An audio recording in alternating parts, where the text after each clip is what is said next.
François Asselineau qui est dans le, j'allais dire, dans le circuit depuis assez longtemps, qui revendique un nombre de militants assez énorme avec son UPR, et qui s'est fait remarquer lors du débat des présidentiables par sa précision, qui a fait beaucoup rire les réseaux sociaux, sa connaissance absolument parfaite des traités européens. Il n'empêche qu'on retrouve exactement ça quand on lit son programme, et surtout une originalité que n'ont aucun des 10 autres candidats. La distinction entre ce qu'est un président de la République et ce que doit être ensuite un programme législatif. C'est-à-dire que François Asselineau s'inscrit dans le cadre de la Ve République, avec donc l'idée que le président de la République est le garant des institutions et de la souveraineté de la nation, et que derrière, c'est le gouvernement qui assure et qui mène la politique de la nation, gouvernement qui est l'émanation de l'Assemblée nationale. Donc, on trouve une distinction entre le programme présidentiel et le programme législatif. Et le programme présidentiel, il décline cette vision de la souveraineté, c'est-à-dire le fait que le président est un arbitre au-dessus des partis, qu'on met en place un référendum d'initiative populaire, qu'on reconnaît le vote blanc, c'est-à-dire des instruments qui sont censés permettre de réinsuffler plus de démocratie et plus de liens entre le gouvernant, le président et le peuple. Et ensuite, on retrouve alors des mesures dans ce programme présidentiel qui concernent essentiellement l'organisation des institutions, un maintien de la dotation globale, fin de la fusion des communes. Donc on s'appuie là aussi sur les différentes strates de l'État. Et puis c'est là qu'on trouve évidemment l'idée. Alors cette vision d'une France qui doit coopérer avec la Chine, la Russie, le monde arabe. Donc on est toujours là aussi dans la posture gaulliste. Et à côté de ça, qui doit sortir de l'Union européenne, de l'OTAN et de l'euro. Et avec ce à quoi François Asselineau tient énormément, l'idée qu'il faut respecter les traités, et que donc on va sortir de l'euro par le fameux article 50 qui autorise la sortie de l'Union européenne et de l'euro. Tout le problème de l'Union européenne aujourd'hui, c'est que par exemple, la Cour de justice européenne a décidé elle-même qu'elle était compétente par-dessus les constitutions nationales et que le droit européen prévalait sur les constitutions. Ça s'est passé dans les années 60, alors que elle n'était pas élue pour ça. C'est toute la différence.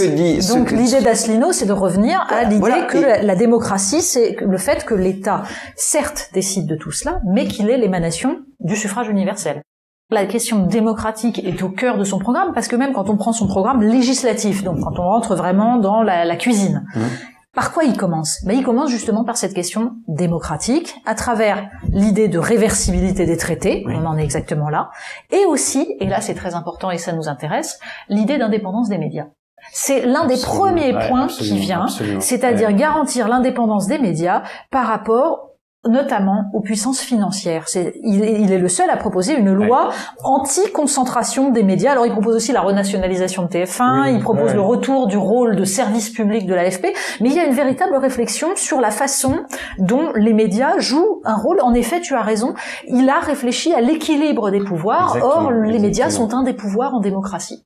En plus, alors ce qui est intéressant aussi dans la suite du programme, c'est qu'il y a cette dimension média sur la question démocratique, et juste après, il y a la question qui là aussi est totalement sous-traitée dans les autres programmes, la question du numérique. À travers le secret des correspondances, à travers la neutralité du net, à travers l'idée d'une souveraineté sur le stockage des données, à travers la protection des lanceurs d'alerte, là, il y a une véritable réflexion dont on sent qu'elle n'est pas seulement cosmétique. C'est pas seulement parce que l'idée de protéger les lanceurs d'alerte, c'est à la mode depuis que les lanceurs d'alerte ont émergé.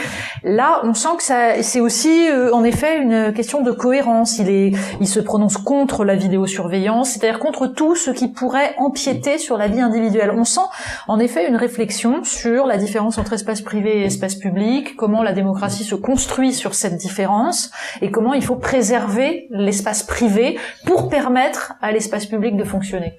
Un véritable libéralisme politique ne peut s'appuyer que sur la souveraineté. Et que c'est parce qu'il y a la souveraineté et une protection aux frontières qu'on peut avoir une véritable liberté à l'intérieur et qu'on peut justement faire respirer le système. Et c'est ça qui est intéressant. Les deux vont de pair. J'ai l'impression qu'il veut faire ce compromis. Il me semble que c'est l'idée qu'aujourd'hui, au contraire, nous avons un espace totalement ouvert et du coup, on rajoute de la norme et de la contrainte pour essayer de faire croire qu'on a une prise sur cet espace ouvert. Là, on a la logique radicalement inverse, mais qui n'est pas tout à fait le libéralisme à l'anglo-saxonne, en ceci que il est, et c'est Benjamin qui le disait tout à l'heure, beaucoup moins axé sur l'extension des droits individuels. C'est-à-dire, c'est pas tout à fait son problème. Il y a une façon de préserver la liberté individuelle, mais c'est pas une extension des droits individuels. C'est pas la même chose. Oui. Alors après, en effet, il y a du coup des points un peu aveugle dans ce programme, par exemple la question de la lutte contre le terrorisme, la question de la laïcité qui est traitée assez vite. Oui. Bon, tout ça disparaît un peu au profit d'une réflexion toujours sur la souveraineté, et en particulier la souveraineté financière, où là, il y a vraiment un volet extrêmement profond, puisque l'idée, c'est, alors évidemment, on revient sur la loi de 73, donc la Banque de France finance l'État, on contrôle les capitaux, il y a cette reprise en main face aux grands intérêts financiers, et notamment avec l'idée de renationaliser les compagnies d'autoroutes, ce que Bayrou appelait le scandale du siècle, et il avait totalement raison, l'idée qu'on a donné une manne financière aux autoroutes. Il y a l'idée de virer Goldman Sachs d'à peu près tous les endroits où ses représentants se sont introduits, ce qui là non plus n'est pas complètement illégitime quand on y pense. Enfin, il y a une réflexion, évidemment réforme bancaire, interdiction du lobbying, c'est-à-dire la reprise en main de tous les leviers de l'économie face à des intérêts qui ont grignoté l'espace public. En gros, la logique, c'est ça. Cette articulation entre étatisme et liberté, on la trouve aussi sur sur toutes les questions agricoles. C'est assez intéressant.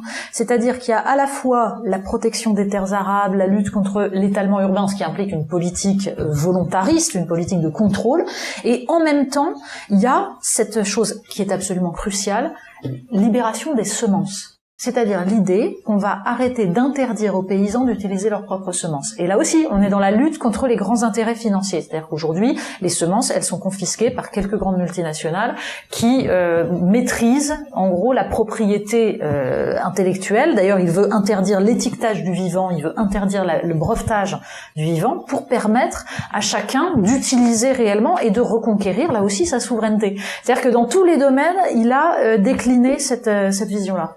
Et alors après, en effet, sur les questions sociétales, en revanche, sur l'école, il évoque l'idée qu'il faut revenir à l'effort par des prix et des bourses, qu'il faut s'appuyer sur des méthodes éprouvées. Bon, c'est la base, quoi. C'est la base, mais ça, là aussi, bon, ça va mieux en le disant. Même si il ne va pas très loin sur ces questions-là. On sent que ça n'est qu'une des déclinaisons de cette logique globale. La capacité à composer avec les contradictions, et même les contradictions du peuple et de chaque citoyen qui ne veut pas forcément les mêmes choses et qui hésite, et qui se coltiner avec la difficulté d'un réel qui est parfois mouvant, qui ne répond pas forcément à cette mécanique tellement bien huilée. Et bon, mais ça, à la limite, il vaut mieux avoir une matrice au départ, en espérant en effet pas en avoir du tout, ce qui est malheureusement l'absence de cohérence est la chose souvent la mieux partagée dans la politique. Après, en effet, pour faire un grand politique, il faut aussi une dimension humaine et une dimension sensible. Et c'est vrai que l'abandon total de toutes les questions véritablement sociétales, ou en tout cas leur façon de les ramener toujours à une logique mécanique, pose peut-être ce problème-là. J'ajouterais une chose qui est la façon de rappeler systématiquement sur toutes les mesures qu'il est le seul à proposer cela. Et ça, c'est, comment dire, une logique de part de marché et de logique concurrentielle sur les offres politiques qu'il n'est pas nécessaire de rappeler en permanence. Quand on a une vision pour la France, peut-être n'est-il pas nécessaire de dire, de répéter tout le temps qu'on est le seul à l'avoir, puisque l'idée, c'est que ça va se voir, normalement. Donc, il y a ce côté un petit peu conquérant qui peut laisser penser, en effet, là aussi, à à quelque chose qui manque d'humain et d'empathie. Mais peut-être qu'il va les révéler une fois qu'il sera élu.